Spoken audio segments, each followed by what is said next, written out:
Hello, everyone. Welcome to Southeastern 14. I am Blayne Gilmer here once again to be covering 2023 SEC football. Yes, it is the offseason, but the coverage never stops here at Southeastern 14. Also, on this channel, we cover all things college basketball that's about to go down, bracketology, Chris Lee, Blake Lovell, they got all that. If you're into the March Madness and ready to see where some of these SEC programs might end up, they'll have you covered there. SEC baseball is getting cranked up. Lots of great coverage there. It can all be found here on Southeastern 14. So like, subscribe, turn on notifications for when we go live, things like that. This video is presented by brothrow.com, aura.com. More on them in a minute. But it is all about right now the programs that are most likely to experience a turnaround here in the 2023 season. Listen, pressure is always out there on these SEC programs. Did a video on the programs under the most pressure, so check that out as well. But this is about programs that we just believe here based on what they have coming back, based on some of the momentum in the program, that they didn't necessarily have the year that they wanted last year, right? But that now that they're going to turn it around and have more success in 2023 than they did in 2022. So without further ado, let's get right into it, starting with the SEC East. The Missouri Tigers. Listen, Eli Drinkwitz and company, it's been rough sailing, right? They had some tough losses last year. The Auburn loss comes to mind. Georgia comes to mind as they pushed them to the brink and really played really well, as good as any team played Georgia all year. Really was the only team with a legitimate shot to beat Georgia at the end, other than Ohio State, it seems. So, you know, Eli Drinkwitz and company, they've been there for a while. They've made their imprint on recruiting, things like that.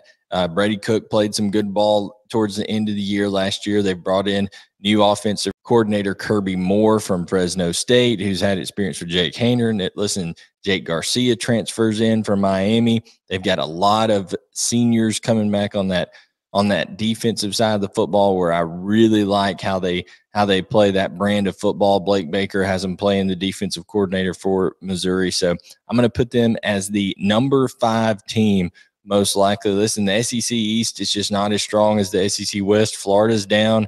Kentucky, you know, is trying to get some pieces back in place and see what's going on. So an opportunity for a turnaround maybe for the Missouri Tigers and Eli Drinkwitz.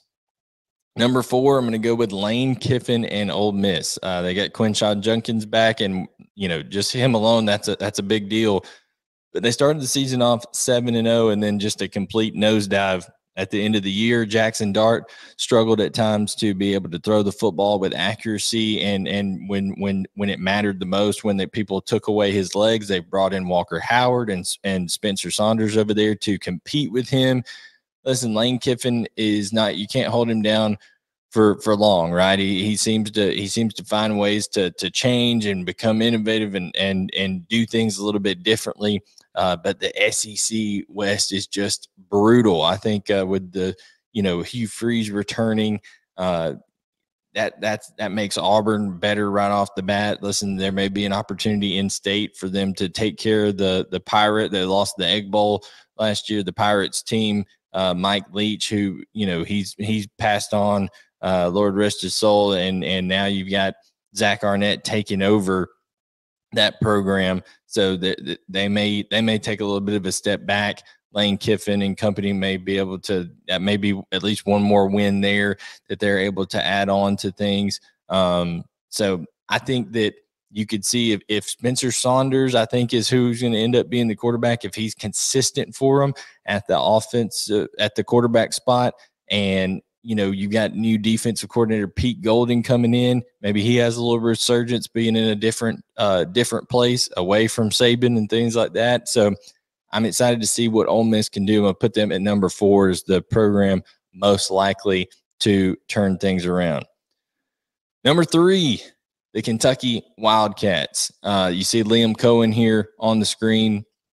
I think there's a lot to be excited about if you're Kentucky. I just mentioned with Missouri, Kentucky's trying to, you know, fix some pieces. They've brought in a couple of key offensive linemen in the transfer portal, and then they brought in Devin Leary and Ray Davis on that offensive side of the ball to marry up with what Liam Cohen wants to do. Listen, Liam Cohen had a lot of success there in 2021. I think Devin Leary, just an excellent pure passer of the football, maybe even a better pure passer than Will Levis is. And Will Levis is going to be a guy who's drafted really high here pretty soon. So give me Kentucky with a great chance. Listen, Brad White and Mark Stoops are going to consistently be good defensively. Look at last year. Georgia was one of the best offensive teams in the country. Kentucky holds them to 16 points late in the season. Yes, they had trouble against that Tennessee offense, but who didn't at that point early in the year?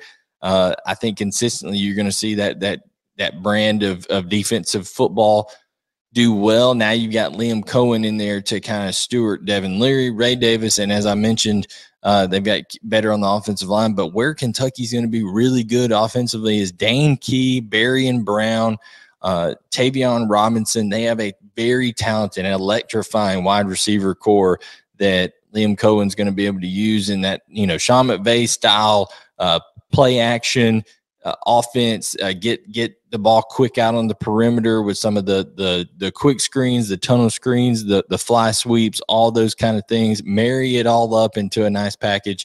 I like Kentucky at number 3 with the opportunity to turn things around. Number 2 is the Auburn Tigers. Listen, Hugh Freeze, he can make an immediate impact here at Auburn. Auburn is never very far away, right? The resources are there. The recruiting base is there.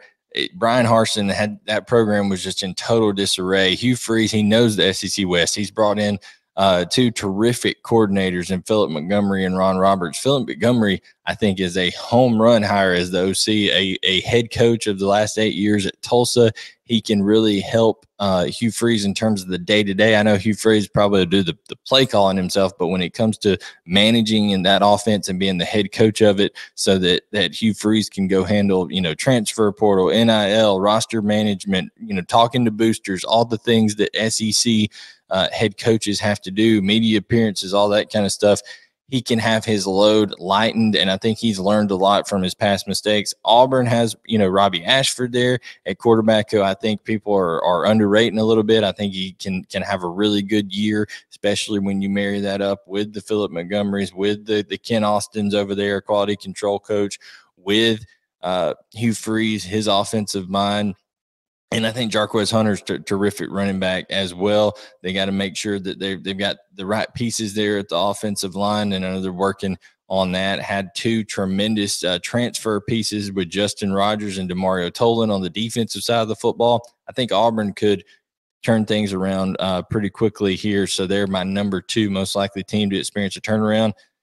And number 1 is Texas A&M, right? It has to go up. You have to get better. They're also have the most pressure on them, but they have a big opportunity for a turnaround. I really like the receivers that they have in Moose Muhammad and Evan Stewart. I like the quarterback, Connor Wegman, that ended up coming in at the end of the season last year and providing a little bit of spark. And Anaya Smith coming back is humongous. And then defensively, they've got the pieces over there. DJ Durkin coming back for another year. Got some of those young guys that are now old. They were young guys a couple years ago that brought a lot of excitement. Shamar Turner, on that defensive line. Now he's kind of an old head of the group. They've got Shamar Stewart. They've got Walter Nolan. They've got Levius Overton. So much talent on that defensive front. Can they get after the quarterback? And now will they get better play in the secondary as well? Sometimes it got lost a little bit back there. But if they can make some adjustments, we saw what happened at the end of the year. The team that won the SEC West, they step up late in the year and they beat them. Can they get consistency? Jimbo Fisher has to get a hold of some of the cultural issues. They had a mass exodus in the transfer portal, and that's not always a bad thing. Sometimes you get rid of some of the bad apples, so to speak, and you kind of get a reset things on here. So not only is there pressure, but I think there's great opportunity for Texas A&M and Jimbo Fisher. I think they're the number 1 team most likely to experience a turnaround in 2023. Listen, guys, if you enjoy competing against your friends. If you enjoy these games, whether it's football games, basketball games, baseball games, and you want to put a little extra on it, brothrow.com. You can bet against your friends. There's no juice. You're not betting against the house, nothing like that. It's you and a friend, or you and someone that is signed up for Brothrow that you want to match up on a line or on a money, on whether it's a spread, money line, things like that. Check out brothrow.com. Great. A lot of fun, legal in all states. So check it out, brothrow.com. And then to protect you online, aura.com. Listen, everybody does a lot of business online, a lot of transactions. You need to make sure you are taken care of. Your identity is secure. That and so many more things that they can help you out with. aura.com/SEC. We hope that you're enjoying the content here.